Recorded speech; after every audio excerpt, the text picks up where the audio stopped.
Assalamualaikum warahmatullahi wabarakatuh. Yang saya hormati tim dosen penguji dan Bapak Fauzi Mubarak selaku dosen pembimbing materi.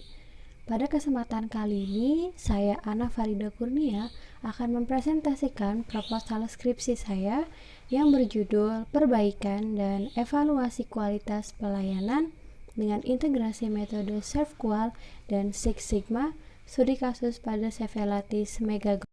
Sumber daya manusia merupakan modal utama dalam pembangunan nasional. SDM yang berkualitas akan membantu Indonesia untuk tumbuh menjadi negara yang berkelanjutan. Salah satu upaya dalam mewujudkan cita-cita tersebut adalah melalui pendidikan. Melalui pendidikan, manusia dibekali berbagai kemampuan dan keahlian khusus yang akan berguna bagi kehidupan manusia yang lainnya.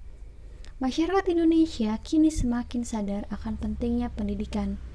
Hal ini berdasarkan data dari BPS dalam Potret Pendidikan Indonesia tahun 2018 yang mendata bahwa terjadi peningkatan partisipasi peserta didik di setiap jenjang, mulai dari SD, SMP, SMA, dan SMK di setiap tahunnya. Keinginan untuk mendapatkan prestasi akademik yang baik membuat bisnis di bidang pendidikan semakin menjamur. Bimbingan belajar kini telah menjadi kebutuhan baik untuk siswa dan juga orang tua. Orang tua yang sibuk dan khawatir terhadap akademik hingga pergaulan anaknya sangat mengharapkan bimbingan belajar untuk dapat memenuhi aspek akademis maupun non-akademis. Latis Privat merupakan lembaga bimbingan belajar les privat ke rumah yang sudah berpengalaman sejak 2013. Pelayanan Latis Privat ini memperoleh ulasan dari Google sebanyak 736 ulasan dan bintang 5. Angka tersebut tidak didapatkan Latis secara instan, melainkan sejak berdirinya lembaga ini, Latis Privat senantiasa berusaha untuk memberikan pelayanan yang terbaik sehingga mampu memperoleh kepercayaan dari siswa dan juga orang tua. Latis Privat menerapkan sistem audit sejak 2019 untuk mengetahui dan mengevaluasi performa layanannya. Berdasarkan grafik tersebut dapat kita lihat bersama bahwa siswa yang berhenti les terbanyak terjadi pada tahun 2019, yaitu sebanyak 287 siswa. Berdasarkan audit, terdapat temuan yaitu 894 siswa berhenti les tanpa melakukan konfirmasi kepada Latis Privat, atau siswa tersebut hanya melakukan konfirmasi kepada tutor. Perbedaan angka yang sangat jauh ini antara siswa yang konfirmasi dan yang diaudit menimbulkan suatu kecurigaan terhadap pelayanan yang diberikan oleh Latis Privat. Maka berdasarkan data tersebut dapat dimungkinkan terjadinya permasalahan terhadap kualitas jasa yang diberikan oleh Latis Privat. Identifikasi masalah pada penelitian ini yang pertama adalah bagaimana persepsi siswa yang berhenti les terhadap kualitas pelayanan pada Latis Privat. Dan yang kedua adalah adakah kualitas pelayanan yang dinilai tidak sesuai dengan harapan siswa. Pembatasan masalah pada penelitian ini yang pertama adalah indikator kualitas pelayanan yang diteliti ini mempengaruhi kepuasan siswa, dan yang kedua adalah penelitian berfokus pada gap 3 dan gap 5 yang berhubungan dengan masalah kualitas pelayanan, dan yang ketiga adalah penelitian ini ditujukan untuk siswa yang berhenti les, manajemen, dan tutor Latis Privat. Kemudian rumusan masalah pada penelitian ini ada 3. Yang pertama adalah apa saja dimensi kualitas pelayanan yang memiliki gap signifikan pada kesenjangan antara jasa yang diharapkan dengan jasa yang dirasakan pada Latis Privat. Yang kedua adalah apa saja dimensi kualitas pelayanan yang memiliki gap signifikan pada kesenjangan antara spesifikasi kualitas jasa dan penyampaian jasa pada Latis Privat. Dan yang ketiga adalah bagaimana perbaikan kualitas pelayanan di Latis Privat. Kemudian tujuan dari penelitian ini yang pertama adalah mengetahui dimensi kualitas pelayanan yang memiliki gap signifikan pada kesenjangan antara jasa yang dirasakan dengan jasa yang diharapkan pada latih privat. Dan yang kedua adalah mengetahui dimensi kualitas pelayanan yang memiliki gap signifikan pada kesenjangan antara spesifikasi kualitas jasa dan penyampaian jasa. Dan yang ketiga adalah untuk mengetahui perbaikan dimensi kualitas pelayanan di latih privat. Pada kerangka teoretik ini, teori yang digunakan meliputi jasa, kualitas jasa, harapan konsumen, metode SERVQUAL, dan metode Six Sigma. Yang pertama adalah kualitas jasa berdasarkan teori dari Sudiarso, Wijaya, Fatihudin, dan Firmansyah, yang dapat ditarik kesimpulan bahwa jasa merupakan sesuatu yang tidak berwujud, yang memberikan nilai guna bagi pelanggan, dan terdapat interaksi antara penyedia jasa dan juga pengguna jasa.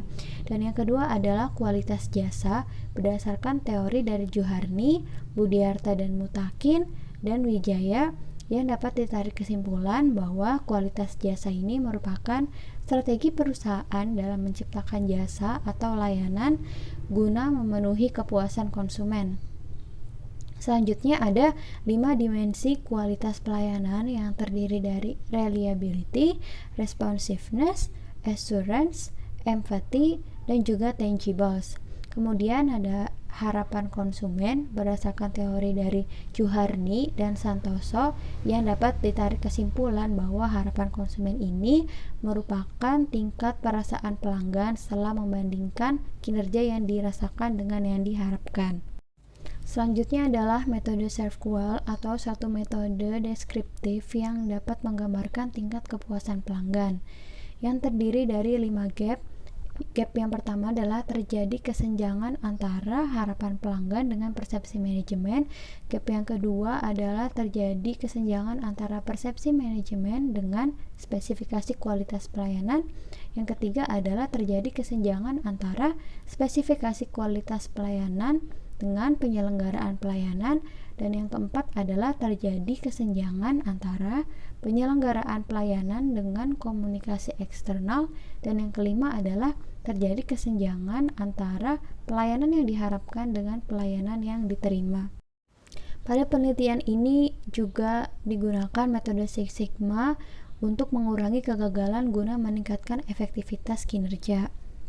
Metode Six Sigma ini terdiri dari 5 tahapan. Yang pertama adalah define atau mengidentifikasi masalah. Yang kedua adalah measure atau mengukur peningkatan kualitas pelayanan untuk menghindari zero defect atau kegagalan yang terdiri dari berbagai rumus, diantaranya target kepuasan dengan rumus rata-rata tingkat persepsi dibagi target kepuasan dikali 100%. Kemudian DPMO atau defect per million opportunity dengan rumus 1 dikurangi rata-rata tingkat persepsi dibagi target kepuasan dikali 1 juta. Dan juga nilai sigma dengan rumus fungsi norm serve dikali 1 dikurang DPMO dibagi 1 juta ditambah 1,5. Kemudian tahap selanjutnya adalah analyze untuk mengetahui faktor-faktor yang paling mempengaruhi proses untuk mengidentifikasi penyebab kegagalan menggunakan fishbone diagram atau diagram tulang ikan. Kemudian digunakan juga diagram Pareto untuk menentukan faktor yang paling berpengaruh terhadap satu kejadian atau proses. Tahapan berikutnya yaitu improve, yang merupakan tahapan pembuatan rancangan solusi dalam melakukan perbaikan Six Sigma pada proses-proses yang memerlukan perbaikan. Dan tahap terakhir yaitu control, merupakan tahapan untuk melakukan perbaikan secara terus-menerus agar proses tetap terkontrol dan mencegah terjadi kegagalan kembali. Pada penelitian ini mengacu jurnal atau penelitian yang relevan yang telah dilakukan sebelumnya oleh peneliti lain. Terdapat 5 jurnal. Yang pertama adalah evaluasi pelayanan administrasi terpadu dengan menggunakan metode SERVQUAL Six Sigma, studi kasus di Kecamatan Kuranji Padang. Persamaan dengan penelitian yang dilakukan sekarang adalah sama-sama menggunakan metode SERVQUAL dan Six Sigma, dan perbedaannya adalah penelitian tersebut menggunakan semua gap. Yang kedua adalah sistem informasi kinerja layanan laboratorium medis dengan metode Six Sigma dengan persamaan yaitu menggunakan metode Six Sigma dan perbedaannya menggunakan semua gap. Yang ketiga adalah analisis pengaruh kualitas pelayanan terhadap kepuasan konsumen dengan metode SELF-QuAL, studi kasus Nescafe Kota Jombang. Persamaannya yaitu menggunakan metode SELF-QuAL dan perbedaannya yaitu menggunakan semua gap. Yang keempat adalah peningkatan tingkat kepuasan dosen terhadap tingkat pelayanan pelatihan jurnal berkualitas melalui metode SELF-QuAL. Persamaannya adalah menggunakan metode SELF-QuAL dan perbedaannya adalah penelitian tersebut menggunakan gap 5. Kemudian penelitian yang kelima adalah analisis pengendalian kualitas air minum dalam kemasan menggunakan metode Six Sigma. Persamaannya adalah menggunakan metode Six Sigma dan perbedaannya pada penelitian tersebut tidak menggunakan gap. Selanjutnya adalah deskripsi konseptual, yang mana penelitian ini dimulai dari penyusunan atribut kualitas pelayanan yang terdiri dari reliability, responsiveness, empathy, assurance, dan juga tangible. Nah, penyusunan atribut ini juga berdasarkan gap yang diteliti, yaitu gap 3 dan gap 5. Kemudian dilakukan analisis menggunakan metode SELF-QuAL untuk mengetahui evaluasi atribut kualitas pelayanan yang diprioritaskan menggunakan Importance Performance Analysis. Selanjutnya dilakukan analisis Six Sigma untuk mengetahui perbaikan atribut perbaikan yang telah diprioritaskan. Selanjutnya adalah perumusan hipotesis pada penelitian ini. Untuk H0 yaitu tingkat jasa yang dirasakan sama dengan jasa yang dipersepsikan mengenai kualitas pelayanan yang diberikan oleh latih privat. Kemudian HA-nya adalah tingkat jasa yang dirasakan tidak sama dengan jasa yang dipersepsikan mengenai kualitas jasa pelayanan yang diberikan oleh latih privat. Selanjutnya adalah metodologi penelitian. Yang pertama adalah tempat penelitian, yaitu di latih privat yang berlokasi di Mall Depok Town Square, Jalan Margonda Raya, dengan waktu penelitian dimulai dari Februari hingga Agustus 2020. Selanjutnya adalah metode penelitian yang digunakan adalah mixed method sequential explanatory, di mana metode ini diawali dengan metode kuantitatif kemudian dilanjutkan dengan metode kualitatif. Pada metode kuantitatif dilakukan dengan Importance Performance Analysis atau IPA, sementara pada metode kualitatif yaitu pengumpulan data menggunakan wawancara terstruktur dan juga pendokumentasian. Penelitian ini menggunakan variabel mandiri yaitu kualitas pelayanan. Selanjutnya adalah populasi dan sampel.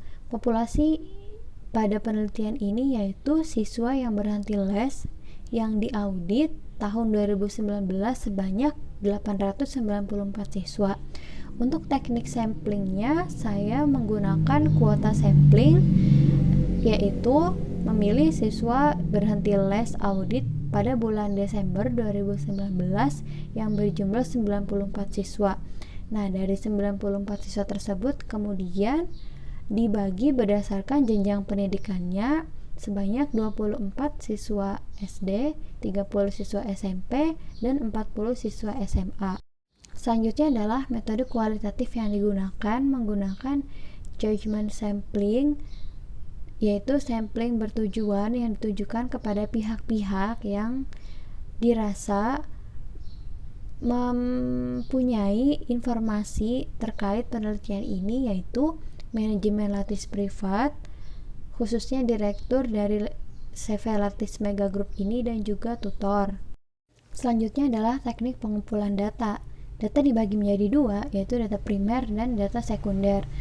Data primer pada penelitian ini berupa hasil kuesioner dari siswa, wawancara dengan pihak manajemen dan juga tutor. Sementara data sekunder pada penelitian ini berupa jurnal, data-data perusahaan, dan juga sumber data lainnya yang relevan dengan penelitian. Untuk teknik pengumpulan data metode kuantitatif digunakan dengan menyebarkan kuesioner kepada sampel. Yang kedua adalah untuk metode kualitatif, pengumpulan data dilakukan dengan wawancara terstruktur dan pendokumentasian. Selanjutnya adalah teknik pengolahan data. Pada teknik pengolahan data metode kuantitatif ini terdiri dari editing, coding, penyederhanaan data, dan juga mengaudet data. Untuk metode kualitatif ini, teknik pengolahan data menggunakan analisis deskriptif.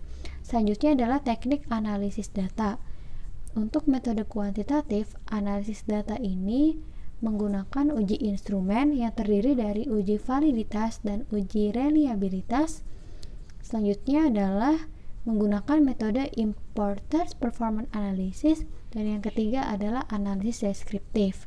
Untuk teknik analisis data menggunakan metode kualitatif, ini terdiri dari data collection, data reduction, data display, dan juga conclusion. Sekian presentasi dari saya. Jika ada pertanyaan, dipersilakan untuk bertanya. Kurang lebihnya mohon maaf. Wassalamualaikum warahmatullahi wabarakatuh.